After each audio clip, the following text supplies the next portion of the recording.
On my nail, I already have two coats of Sunrise Pink. It's our new pigmented gel extend.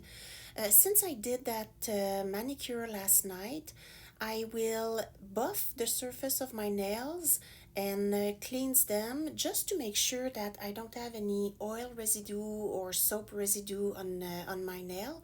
Once that is done, we're going to be ready to start the nail art. For this manicure, I will use Raven's Kiss, and on top of Raven's Kiss, I will apply the Chrome number 18 Stratosphere. And just a reminder, do not shake your bottle, you roll it between your hands. Now, to make sure that you have a very little amount of gel at the tip of your brush, roll your brush like that at the opening of the bottle. For the application, start at about two-thirds of your nail, go up to the tip, and then with the tip of your brush, push the gel toward your cuticle. That way you have a lot more control uh, in what you do and you will not touch your cuticle. After that, you just follow the line of your cuticle and just apply the gel everywhere on your nail. Once you have a good application, don't forget to cap the top of your nail. You're just This is just applying gel at the top of your nail, and this will prevent the gel to chip. So doing that will ensure that you have a good 2 week of that you can enjoy your manicure. So I'm gonna do my pinky, my index finger, and my thumb like that. So you see that again, I push the gel toward my cuticle without touching it, and then I go in circle to follow the line of my cuticle, and then I cap the nail to make sure that it will not chip too fast, and then a full cure of 42 seconds. Now at this point, I'm ready to apply liquid latex on my two other fingers. I'm gonna apply stamps on those fingers. So to make sure that I don't end up with a lot of stamping gel on my finger, I'm gonna apply the liquid latex right away, and it will allow it time to dry before I'm ready to apply the stamp. So for the liquid latex, the more is the better. Um, if you apply coats that are too thin, it's going to be difficult to remove afterwards. So with the latex, do not hesitate. Put a lot of product.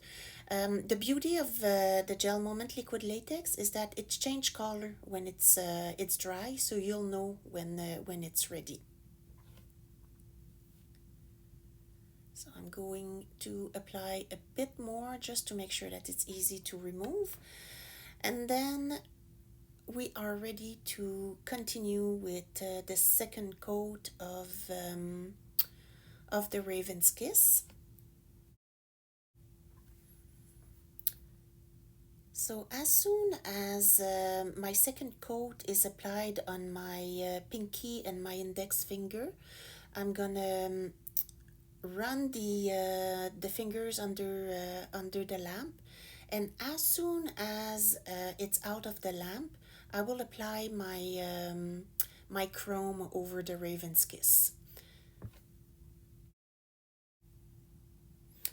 While the gel is still hot from curing under the lamp, you take your applicator and you start applying the chrome on your hot gel. It's important to do it while it's still hot. That way, the chrome will really stick to your gel. If you wait too long and your nail gets colder, then the chrome will not stick as easily. A little trick to make sure that the chrome sticks even better: take your finger and run it across the chrome. The heat from your finger will make the chrome stick even more. So once that is done, Then we're ready to apply a coat of Clearly Frisky on top of it. It's important to put a clear coat on top of the chrome, because the chrome is a powder. So if you don't seal it under a coat of clear gel or one of our top coat, then the powder will just go away as soon as you wash your hand or anything like that. Look at that. This is the beauty of our holographic chrome. Look at the reflection in there. Now we're ready to do our stamp on the two middle nails. So I chose the Victorian lace stamping plate, and I'm gonna do that little lace in the corner there. I'm gonna use the black stamping gel to do it. To do the stamp, you will apply a thin line of stamping gel at the top of your design. Just a thin line, you don't need a lot, like that. And then with your scraper, you will put your scraper at about a 45-degree angle, and you will scrape the gel in the groove of your pattern. So you just go ahead and scrape in it. With one pass, I was able to fill the design, but if you need more pass, don't hesitate, just do more pass. Now I'm gonna take my stamper, and I'm gonna use the small end of my stamper. So I'm gonna remove the larger end and then keep only the small end of my stamper. So I'll remove the cap. So now I'm ready to transfer the design on my stamper. So I'm gonna just roll my stamper on my design. So I'm gonna start at the beginning of my design, and I will roll the stamper on the gel like that. So there you go. And now you can look at your design and make sure that everything is there. So now we only need to transfer the design from the stamper to our nail. So I'm gonna roll it once again on this nail from the bottom to the top of my nail, just to make sure that I cover all part of my nail. Now to clean the tip of our stamper, you only need to take a lint roll, and you roll the tip of your stamper on the sticky part of the roll, and you do that until there's no ink left on your stamper. It's important to take either a lint roll or a scotch tape. If you take something too strong, like the cleaner pad or the remover pad, it's going to be too strong for the silicone tip, and you're going to damage it. Now I'm ready to do my second stamp. Well, my stamp on my index finger. For this one, since I still have some black gel on my scraper, I will not put another line. I have plenty of gel on my scraper to fill out the groove again. So I'll just re-scrape my pattern, and then with my stamper, I will again roll it in the design to make a transfer on the stamper. So on this nail, instead of going from bottom to top of my nail with the stamper, I'm gonna roll it from left to right instead. Just because on this nail, I will not do any nail art on top of the stamp, so I really want the stamp to be full on each side of my nail. So by rolling left to right, it ensures that you have the design on each side. So now that the stamp has been applied, the only thing left to do is to remove the latex from our nail. So you just take it with either a tweezer or with the cuticle pusher, And then you cure the stamp under the lamp for a full cycle of 45 seconds.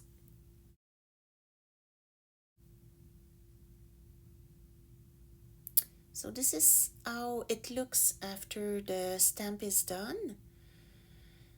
So now if you really want your design to stay for a long time, I prefer to apply a coat of either Clearly Frisky or Simply Clear on top of the stamp, just because the coat of stamping gel is very thin, and I found that if I don't seal it under a clear coat, the stamp has a tendency to fade away after a little while. So by sealing it, you ensure that your stamp will stay just as long as the rest of your manicure.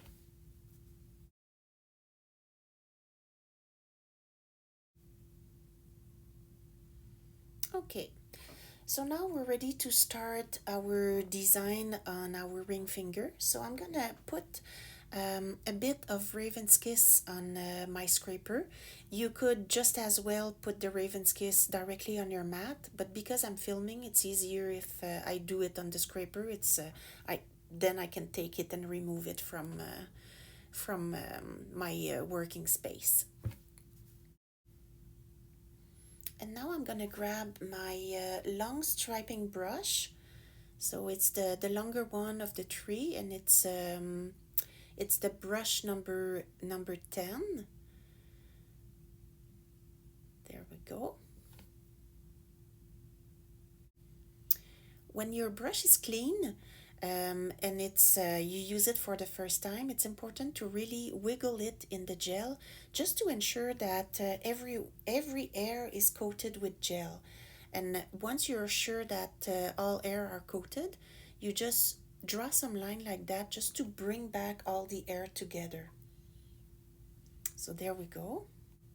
So now we're ready to draw an X on our nail. So you just align the brush from one corner to the other corner, and you draw a diagonal line, and you do the same thing on the other side.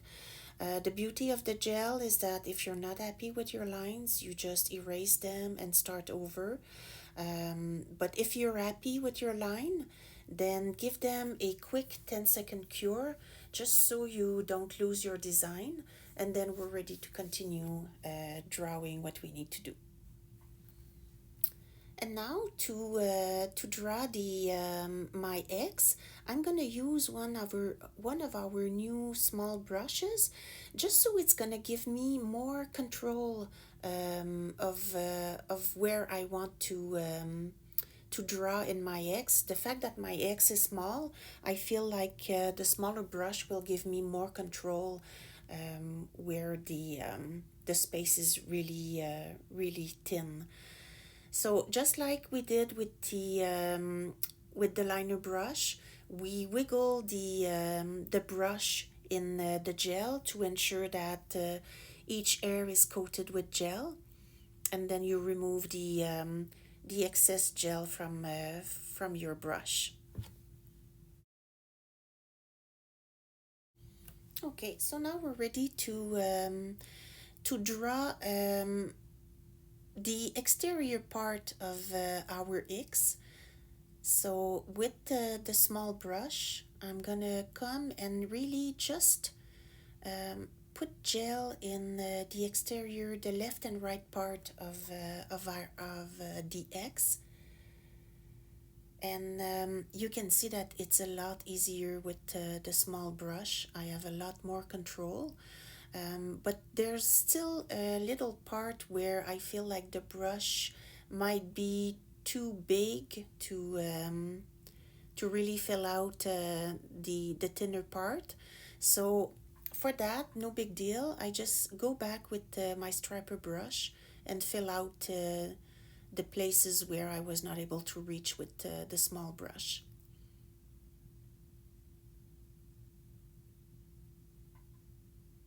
So there we go. We kept the nail, and once that is done, we put it under the lamp for full cycle, and then we'll be ready to apply our second coat.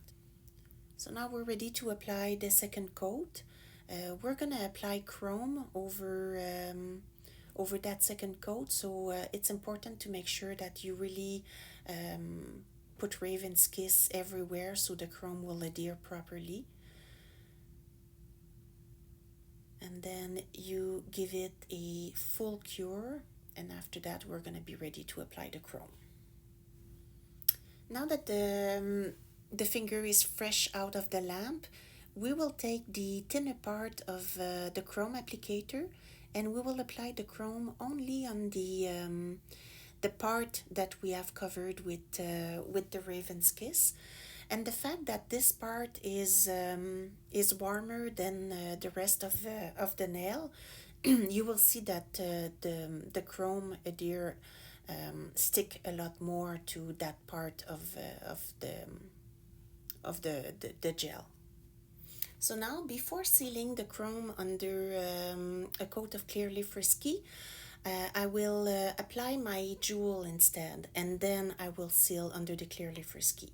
So to apply the jewel, I will put a little dab of clearly frisky on my scraper, and with a pointer tool, I will just put a little dab of clearly frisky where I want my jewel to be applied. So now we're ready to apply the little jewel. For this design, I decided to take a heart-shaped jewel, the blue one. So with the tweezer, you just grab the jewel that you want and you just drop it on your nail.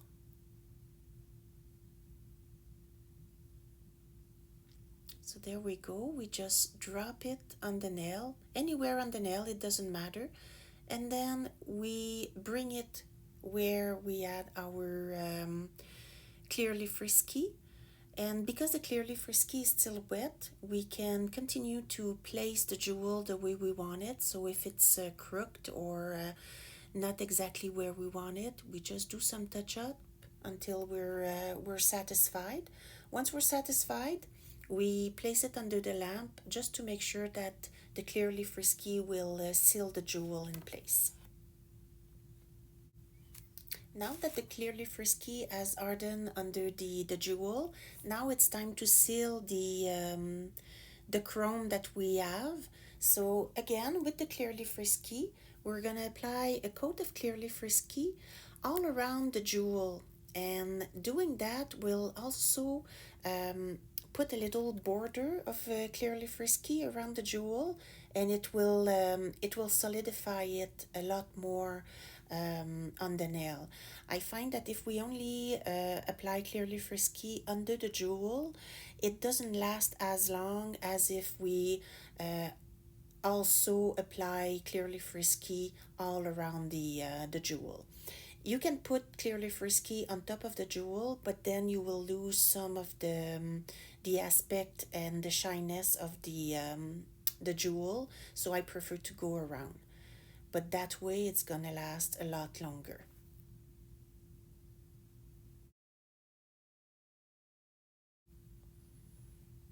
So that's the look you have if you decide to keep it shiny. But I decided that for this look, I wanted to have a matte effect. So I'm applying matte effect on every nail. With the matte effect, it's important to make sure that you cover the whole nail, because if you forget just one little piece, it's going to show, because one piece is going to shine and the rest is going to be matte. And of course, you do not put matte effect on the jewel. So again, you go all around, just because if you do, you will lose all the shininess of your jewel. So, and you make sure that you cap all the nail.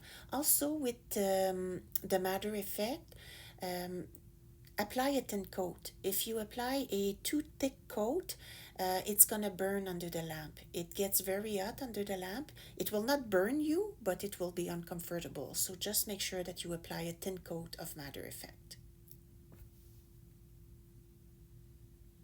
Once you're done, full cycle under the lamp. So there's the look once the matter effect is done. So now we're gonna apply a finishing touch to our accent nail. So we're gonna go over our X once again with the Raven's Kiss, just to make it pop a little more, just to make it more defined. So with the striper brush, I will just go over my line that separate the stamp with the chrome. So I just go without going over the little art and just retrace the DX.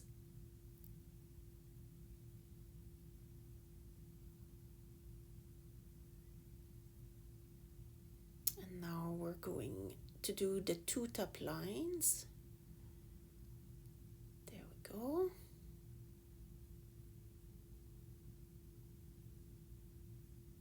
And you can see that it does give a more defined finishing touch to the nail art. It was looking good before, but now it makes a big difference just to add those little line on top of it. So a little 10-second just to keep what we've done. Now the manicure is pretty much done. The only thing left to do is to add 3 little line on each side of our art, just to make as if there was some texture in the fabric that covers the laces. So just three little ah, 3 little line like that each side of the art, and then the design will be complete. So there, 2 more little line, one here and another one right there, and we're done. So now we just need to put it under the lamp for a full 45-second cycle. So there you go. This is the finished manicure. So it was kind of messy and it was kind of long to do, but I think that it was all worth it at the end. I'm gonna go wash my hand, apply some cuticle oil, and then I'll be back and show you the final result.